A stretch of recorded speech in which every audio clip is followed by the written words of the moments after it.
if the right honourable gentleman will secure by agreement that each and any person who does not want to join a trade union because of personal conviction is able to opt out, we will support him. If he'll undo some of the things he did to give greater powers of closed shop in the 1974 and 76 Acts, we will too support him in that. He has a chance. We can see now just whether he's saying that he's against the closed shop, there was a right not to belong to a trade union, whether he really meant it in the sense he's prepared to do something about it, or whether it was just all talk. If he takes steps to minimise it, we ourselves will support him.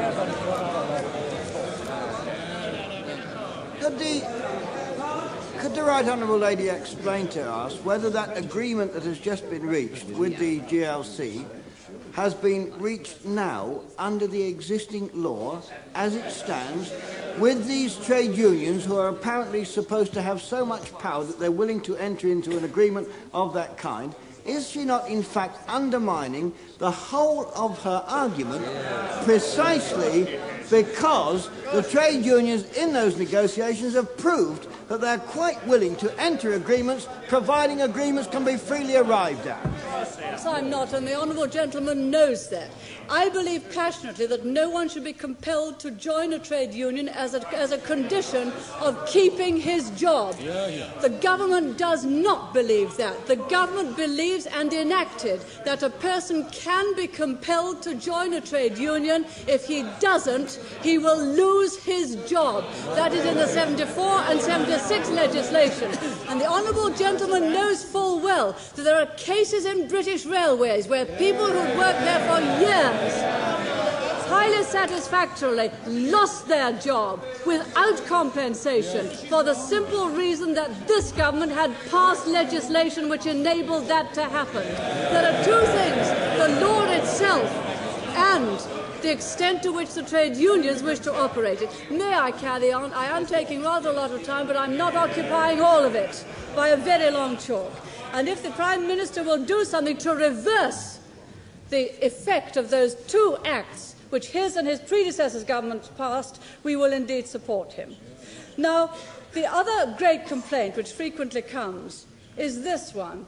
It is, and I believe there's a great deal to it, you cannot have free collective bargaining, and I stress that we've always used the word realistic and responsible collective bargaining.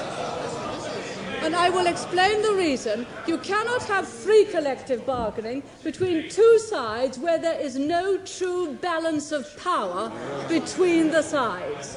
And I believe that there's a great deal to that argument. If you're to be able to bargain freely, there must be a pretty good balance of power between the two parties to the bargaining. That, after all, was why the power of the trade unions was strengthened many years ago, when the employee was very much on the adverse side of the balance. Today it's the employer who is on the adverse side of the balance. Yes, I thought we would get that. I thought perhaps there are many, many cases, although below the gangway doesn't know, when a strike of 3 to 4 weeks can put an employer totally and utterly out of business, and it can scarcely affect the income of those who previously worked for him. And until that balance is a true balance once again, then I believe it will be difficult, if not impossible, to get free collective bargaining. Now, every single freedom, trade union freedom as well, does require very great responsibility in its exercise. And I can see what is going to happen unless the Prime Minister is prepared to look at trade union power and really to redress the balance of power so that it is evenly balanced financially and in powers between the two sides. What he is going for will be a state in which you can never get free collective bargaining, but in which he will try to have incomes policies year after year, which in fact will mean that industry in this country seizes up and we never get to a state of prosperity to which our talents and abilities entitle us. Now, there has been a good deal said about pay as you earn.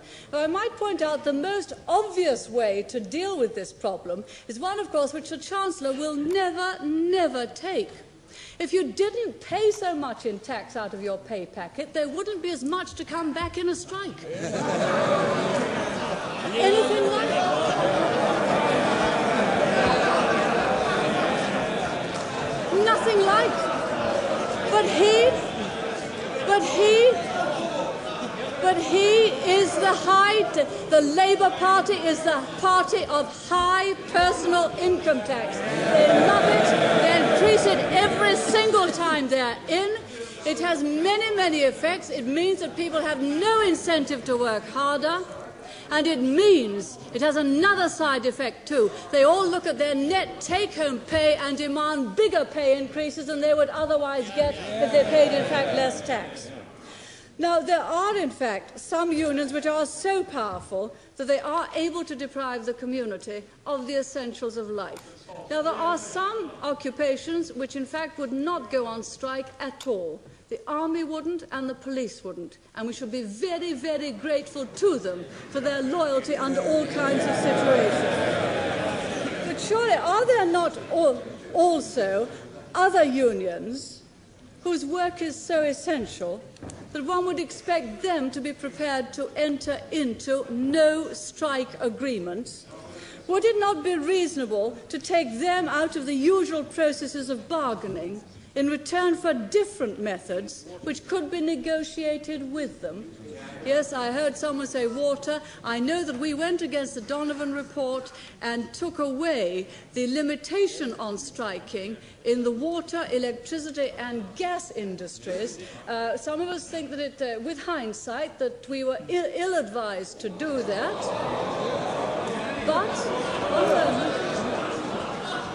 But we did not. The nature of the prohibition was a criminal sanction, which we did not like.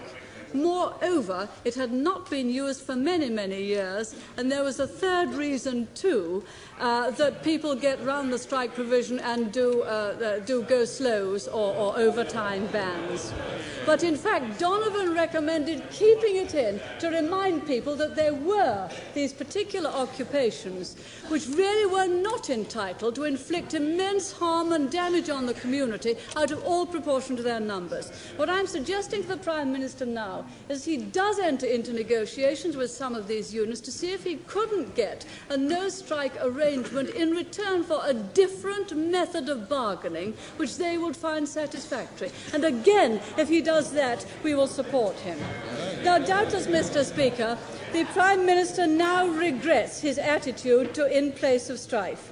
And we certainly regret his attitude in 1974 when he pledged to do away with the Industrial Relations Act and to enact new legislation which, in his own words, Labour have already agreed with the TUC. Now, we're concerned with the well-being of all our people. And the question of the powers of unions in relation to the community, Parliament and the law has been raised again by events and by a crisis which even he cannot ignore. And while we're very critical of his complacency, while we're critical the way that matters have hardened and he's not been prepared to take the requisite action, we're critical of much of his political philosophy.